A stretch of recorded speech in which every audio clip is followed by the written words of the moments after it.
way. So if you're somebody who's trying to be better in some way, whether or not that directly involves training and physical activity on a regular basis or not, I want to remind you of one thing, and that is that the metrics of your success are totally up to you.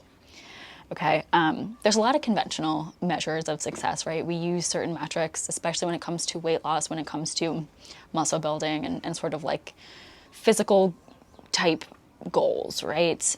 You got the scale, you got measurements, you got pictures, you got a lot of different things that you can use, right? There's like a million and one things we can track these days with like fitness trackers and gadgets and like all the latest technology that's just like in your face of track literally everything. But I want to remind you that like it's really up to you to decide what measures of success are actually valuable to you. Okay, you don't have to just accept some sort of measure of success because a trainer told you it was important or a certain program told you it was important.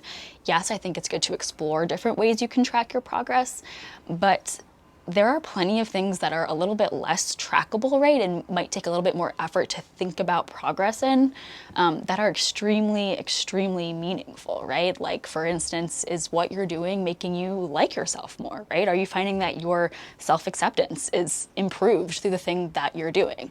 To me, that's a really important metric. And with the people, with the people I work with, I like to be checking in with those less tangible metrics as well, right? But I don't just tell somebody that they need to track something because I think it's important, right?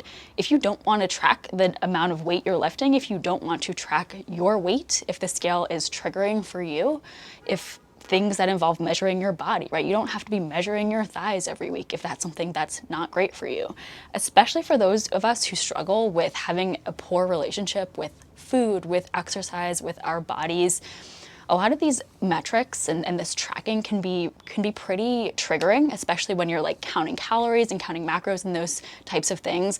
And again, I think this varies person to person. So if something works for you, it works for you, and it might not work for somebody else, right? So I'm not saying any of these things are bad, but I think it's important to question conventional measures of success because they might not be things that you actually value that have real meaning to you.